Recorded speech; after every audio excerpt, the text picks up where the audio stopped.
This is Democracy Now!, democracynow.org, The War and Peace Report. I'm Amy Goodman with Juan Gonzalez. We turn now to the drama that unfolded Monday when news outlet Axios reported that Deputy Attorney General Rod Rosenstein had verbally resigned amidst mounting tension over the investigation by Special Counsel Robert Mueller into Russia's role in the 2016 presidential election. Some of the confusion began last week when Rosenstein and White House Chief of Staff John Kelly met at the White House hours after the New York Times reported that Rosenstein had suggested secretly recording Trump in the White House and discussed recruiting cabinet members to invoke the 25th Amendment to remove Trump from office for being unfit. But for now, Rosenstein still has his job. White House spokeswoman Sarah Sanders tweeted Monday that Trump and Rosenstein, quote, had an extended conversation to discuss the recent news stories. Trump, who's in New York for the UN General Assembly, told reporters he would meet with Rosenstein on Thursday when he returns to Washington. You know, I'm meeting with Rod Rosenstein on Thursday when I get back from all of these meetings, and we'll be meeting at the White House, and we'll be determining what's going on. We want to have transparency, we want to have openness, and I look forward to meeting with Rod at that time. Rosenstein has denied that he ever planned to record Trump or Wade invoking the 25th Amendment. He called the Times report inaccurate and factually incorrect. Some have said his remark about wiring the president was sarcastic. To talk more about this and what it could mean, we are continuing with Marcy Wheeler. What does this mean for Special Counsel Robert Mueller's Russia investigation, which Trump has called a witch hunt? Marcy Wheeler is an independent reporter with EmptyWheel.net. Explain what took place, what unfolded. So New York Times story comes out, makes these claims, leaves out key details such as that this discussion, whether it happened or not, happened after, for example, Trump admitted firing Jim Comey because of the Russian investigation, gave the Russians Israeli intelligence, had a chummy meeting with the Russians with no U.S. press there. And then this whole furor comes out of whether or not Rosenstein is going to be fired or not. Some discussion of that Friday between John Kelly and him. Monday morning, something we've seen in the past from John Kelly, which is reports coming out that somebody has resigned in an attempt to stave off a firing. And that's critically important in the case of Rosenstein. And the press picks it up as if he's already resigned, and then reports from DOJ saying, no, he'll be forced to be fired. What happens is, of course, Rosenstein is overseeing Mueller's investigation. He gets to sign off on indictments. He gets to sign off on the scope of the investigation. And if he is fired, then it's not entirely clear who becomes Mueller's boss. Probably it's the Solicitor General, but it might be the OLC head. Because Sessions has recused himself. Because Sessions has recused himself. Or Trump could then fire Sessions and, rebuild his entire DOJ around getting out of this investigation.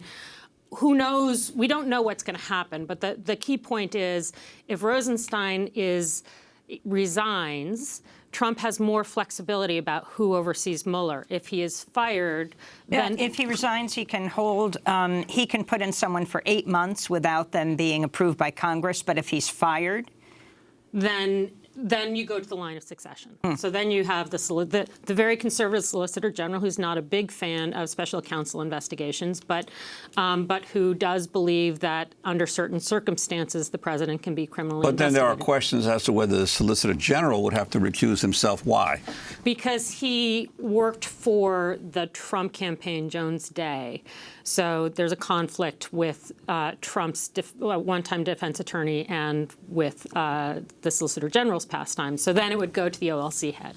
But now you've also tweeted that Robert Mueller, who appears to be one step ahead of everyone, may have already factored this into what might happen and may already have developed a plan for rolling out future indictments. Yeah, I mean, three things. One is they have known that they're under threat of this happening for a year.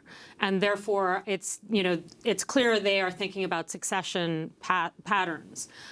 We've seen Mueller kind of handing off parts of the investigation, whether indictments that have already been taken are sent off to other prosecutors. Michael Cohen is now cooperating with Mueller, but also with SDNY, the federal prosecutors here in Manhattan, and also with New York State.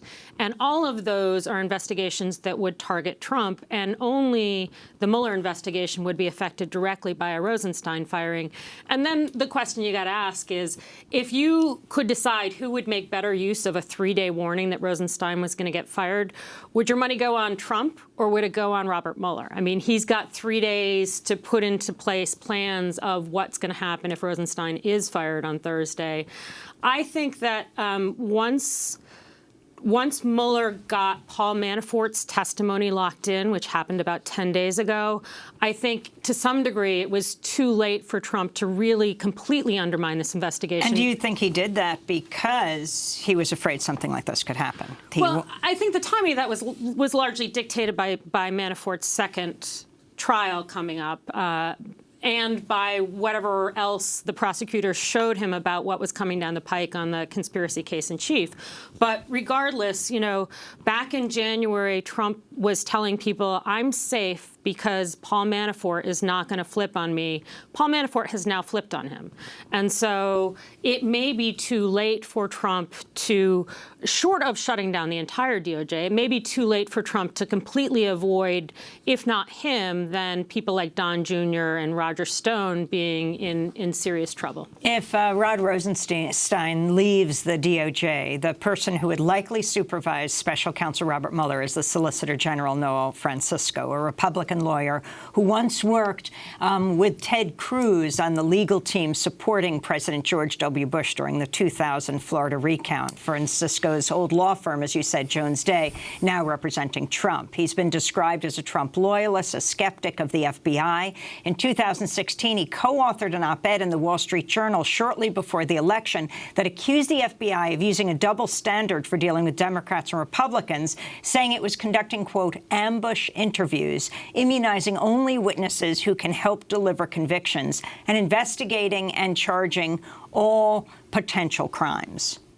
Yeah, I mean, I think that, again, Mueller is probably far enough along such that Francisco can't decide the scope of where you're going. Mueller's already kind of spinning off parts of the investigation, and importantly, spun off both Greg Craig, a very senior Democratic lawyer, and Tony Podesta for investigation here in New York. And so it's not like Mueller is sparing the very, very prominent Democrats that come in his path either. I think that there certainly will be questions going forward if Rosenstein is fired. But don't forget, I mean, Rosenstein is himself a very conservative person. He knows Brett Kavanaugh from back when they worked on the Starr investigation together, the Whitewater investigation. So it's not like we're dealing with any screaming liberals here.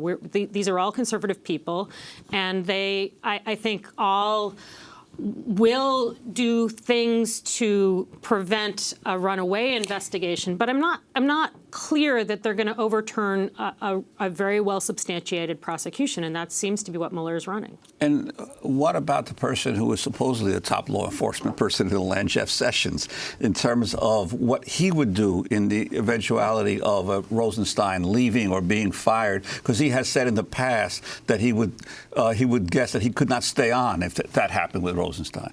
Yeah, I mean, I think everybody on all sides are sort of, and I've actually heard this from a pretty senior Republican, everyone's just trying to get through the midterms. And I think everyone expected that Rosenstein would be fired shortly after the midterms. Trump didn't want to do it before the midterms because it would dramatically affect the elections. And he may not fire him on Thursday. We'll see, for that reason, because it will make Trump look more guilty as we go to the polls in November. But I think that, Mueller has always been 4 or 5 steps ahead of certainly where Trump is. And I do think that his investigation is at a point where, yes, I mean, the president has a tremendous amount of power.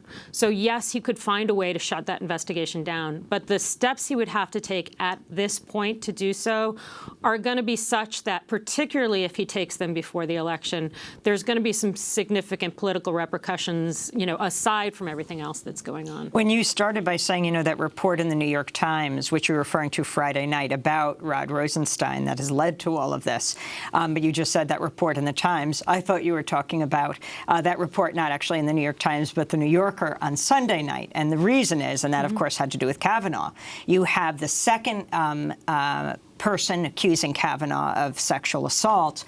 And on this day, you have this chaos. You don't know if Rosenstein is resigning, if he's fired, if he's called to the White House. And then Trump, they say that Rosenstein, this will all culminate on Thursday. Of course, that is the day of the Kavanaugh-Ford hearing, that Trump will come back from being here in New York. He's giving his UN General Assembly speech today.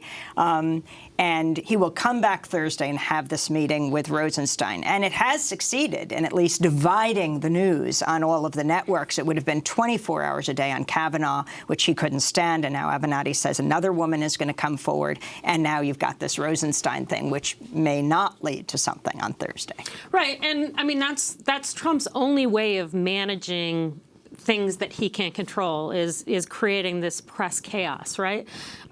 There's an entire day between here and Thursday, and who knows? I mean, Michael Avenatti says that the next victim is going to come forward on Wednesday. But it's also not clear. I mean, ultimately, the Kavanaugh thing comes down to Senator Collins and Senator Murkowski. And Collins has come close to saying, I'm really close to making a decision. Even Jeff Flake, and he's on the committee. Right, he's on the committee. And I've heard of at least one other Republican who's not necessarily a solid vote for entirely different reasons. So who is that? I'm not going to say, because then Republicans will go after him. It's a male senator who is no one's talking about. But I think that we'll see whether Thursday really matters anymore. There may, if more victims come forward, if more Republicans come out and say, we've heard too much about this candidate, and we need somebody who can be trusted by the American people. Who knows? It's a whole day away, and given the news cycles these days, that seems like an eternity. We'll leave it there. I want to thank you so much for being with us, Marcy. Marcy Mueller, independent journalist who covers national security and civil liberties, runs the website emptywheel.net, usually in Michigan, today in our New York studio. This is Democracy Now! When we come back, we'll talk about Puerto Rico. On this first anniversary of Hurricane Maria, President Trump still denies the number of people who died and now has added a new comment in the swirl around Puerto Rico. Stay with us.